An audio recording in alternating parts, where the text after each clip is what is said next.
কি ছিল কন্টিনিউ শুনি ভাই। ভাই গার্মেন্টসে হয়েছে ভাই, আমরা মানে বিজিএম থেকে যেটা দিছে এটা আমরা খুব শান্তশিষ্ট আছি, আমরা এটা কিছু চাই না, কিন্তু আমাকেও জ্বালা পুরা করতেছে। মনে করেন মালিক পক্ষ, জায়গার মালিক, জাগির মালিক, আমাকেও যে জায়গার মালিক যে আছে উনি আমাকেও অত্যাচার করে, লোকজনরে গায়েব করে, তারপর হুমকি দেয়, এলাকায় থাকতে পারতেছে না।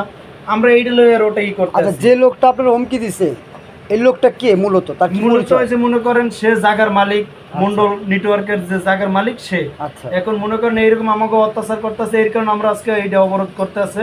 ওই লোকটা কি মানে কোনো দল করে না এমনি নিরপেক্ষ? না, না, ওই লোকটা এটা কি না, আগে আওয়ামী লীগের দল করতো। আওয়ামী লীগের কি পদে আছে? আওয়ামী লীগের একটা মনে করেন একটা যে কোনো একটা আছে না, যে কোনো একটা যাই পাওয়ার একটা চলতে আছে, পদে ছিল আর কি। ছিল, কিন্তু এখন নাই, এখন একটু দুর্বল আছে, কিন্তু তারপরও মনে করেন জোর ঝামেলা। উনি বলতেছে কি যে আপনাকে গার্মেন্টস বন্ধ রাখার জন্য কি অর্ডার দিতেছে? হ্যাঁ, আমাকে ম্যানেজমেন্টের ভিতর সমস্যা আছে, ফ্যাক্টরি ম্যানেজমেন্ট মনে করেন হেরে তাল দিতে আছে, মানে এর পক্ষ যায় আমাকে সামাল দিতে আছে।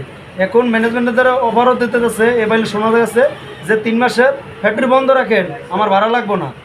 তারপরে আপনি গার্মেন্টসটা বন্ধ রাখেন, হ্যাঁ, আপনার শিল্প গার্মেন্টস প্রতিষ্ঠান মানে বন্ধ থাকে। শিল্প প্রতিষ্ঠানটা আপনি 3 মাস হলে দেখেন ওগো ওগো কি হয়। ওনার ওরা নামটা দেখবো। বলতে পারেন?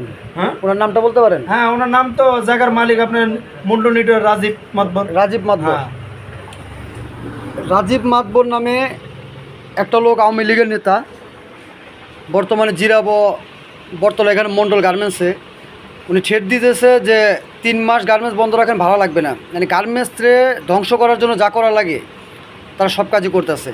সাধারণ মানুষের কষ্ট দিয়া এবং সাধারণ মানুষগুলোর দিয়ে ব্রেন ওয়াশ করে, সাধারণ মানুষের কিছু হয়রানি করে রাস্তার ভিতরে তাদেরকে নামায়া দিয়ে তারা পিছন থেকে সরে যায়। তার মানে বোঝা যাইতেছে যে আওয়ামী লীগের কিছু লোক যারা চাইতেছে দেশের ভিতরে প্রতিদিন প্রতি জায়গা থেকে যাতে এক একটা অশৃঙ্খল বা প্রতি জায়গায় এক একটা গণ্ডগোল যাতে সৃষ্টি হয়, এরকম কিছু কাজ চালাইতেছে। এই জিনিসটা প্রশাসনের মানুষের কাছে দৃষ্টি আকর্ষণ করার জন্য বলি, আপনারা এই জিনিসগুলো একটু দেখেন। যারা যারা এখন আওয়ামী লীগের নাম তালিকা আছে, নাম তালিকা ছাড়াও যারা আছে, তাদের সবাইকে গ্রেফতার করে আইনের আওতায় নিয়ে যান, তাহলে দেশটা ঠান্ডা হবে।